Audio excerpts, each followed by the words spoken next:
اور یہ تہجد کی پابندی نہ ہونا ایک بہت بڑی مصیبت ہے۔ اللہ تعالیٰ اپنے پیارے حبیب صلی اللہ علیہ وسلم کو فرماتے ہیں وَمِنَ اللَّيْلِ فَتَهَجَّدْ بِهِ نَافِلَةً لَكَ، اے میرے محبوب رات کو تہجد ادا کیجیے، عَسَىٰ أَن يَبْعَثَكَ رَبُّكَ مَقَامًا مَحْمُودًا، ہو سکتا ہے اللہ آپ کو مقام محمود عطا فرمائے۔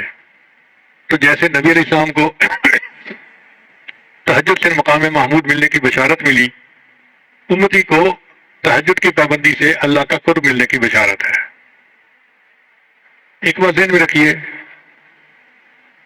کہ تہجد کے وقت میں فرشتے ان بندوں کی فہرست بناتے ہیں جو اللہ سے محبت کرنے والے ہیں۔ اب اگر ایک دن تہجد مس ہو گئی تو لسٹ میں سے نام نکل گیا، پھر دوسرے دن مس ہو گئی تو پھر نام نکل گیا۔ اگر 10 مرتبہ مہینے میں نام نکل جائے تو اس کا مطلب ہے کہ اللہ کے چاہنے والوں کی فہرست میں ان کا نام ہی شامل نہیں ہوگا۔ اس لیے عام لوگوں کے اوپر تہجد لازم نہیں ہے، لیکن جو سالک ہو اور اللہ سے محبت چاہنے کے طالب ہوں ان کے لیے تہجد بہت ضروری ہے۔ اور تہجد پڑھنا کوئی مشکل کام بھی نہیں۔ کون کہتا ہے کہ آپ آدھی رات سے تہجد پڑھیں؟ عادت بنائیں کہ اذان ہونے سے آدھا گھنٹہ پہلے اٹھنا کی عادت بن جائے۔ فرض کرو اذان ہوتی ہے 4:45 پہ، تو آدھا گھنٹہ پہلے اٹھیں اور 15 منٹ میں وضو کر لیں۔ اور اگر کسی کو واش روم میں زیادہ وقت لگتا ہے تو وہ اتنا پہلے اٹھ لے، کیونکہ بعض لوگ نوجوان جو ہیں وہ بیت الخلاء میں زیادہ ٹائم لگاتے ہیں، بیت الخلاء میں جا کے ایسے بیٹھتے ہیں جیسے بیت الخلاء ہوتی ہے۔ تو 15 منٹ میں وضو کر کے جو آخری 15 منٹ ہیں بس اس میں 4 رکعت ہلکے پڑھ لیں۔ پہلی 2 رکعت قل یا ایھا الکافرون اور قل اللہ احد کے ساتھ، اور دوسری 2 رکعت جتنا اللہ توفیق عطا فرمائے، سورہ یاسین شریف پڑھیں اور سورتیں پڑھیں جو یاد ہیں۔ بس یہی تہجد ہے۔ آج کے دور میں جو بندہ یہ عمل کر لے گا تہجد ہو جائے گی۔ پھر اس کے بعد فجر کا وقت ہو جائے گا تو فجر پڑھیں اور باقی معاملات فجر کے بعد کریں۔ اگر آپ کہتے ہیں جی نیند پوری نہیں ہوئی تو فجر کے بعد پھر سو جائیں۔ پہلے دور میں تہجد بین النومین ہوتی تھی اور آج کے دور میں فجر بین النومین ہوتی ہے۔ لیکن تہجد کی بہرحال پابندی ہونی چاہیے، حاضری لوگ نہیں چاہیے۔ ہمارے حضرت فرمایا کرتے تھے مزدور سارا دن مزدوری کرتا ہے، جب شام کو اجرت ملنے کا وقت ہوتا ہے تو اس وقت وہ حاضر ہوتا ہے، غیر حاضر نہیں ہوتا۔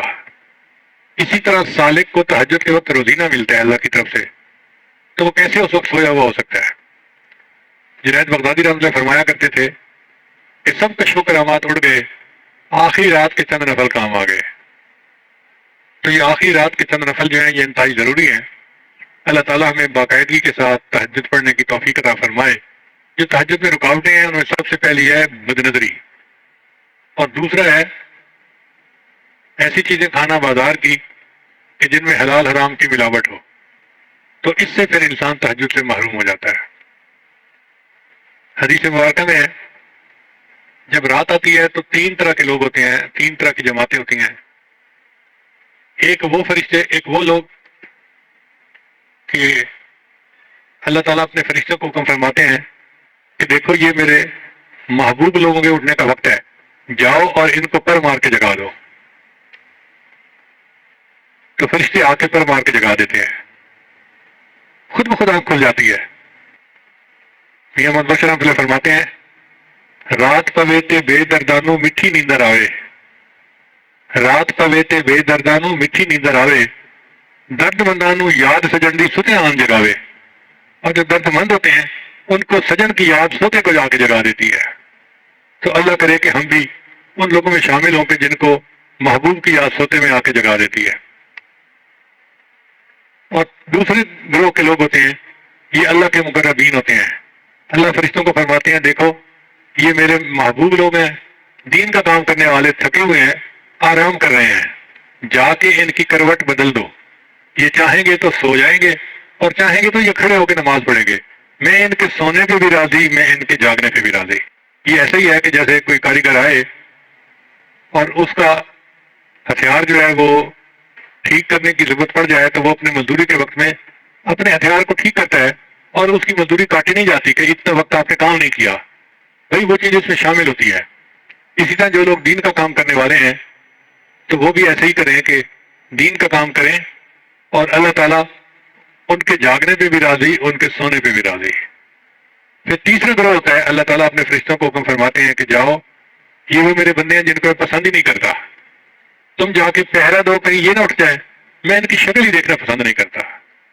تو اس لیے اگر تہجد قضا ہوتی ہے تو آپ دل میں یہ سوچیں کہ اللہ تعالیٰ میری شکل دیکھنا ہی پسند نہیں کرتے، اور کوشش کریں کہ باقاعدگی کے ساتھ، اہتمام کے ساتھ تہجد پڑھیں۔ وہ چند لمحے تو 24 گھنٹے کا نچوڑ ہوتا ہے۔ اللہ تعالیٰ ہمیں ان معمولات کی پابندی کرنے کی توفیق عطا فرمائے، اور ہماری تمام غلطیوں کوتاہیوں کو اپنے فضل سے معاف فرما دے۔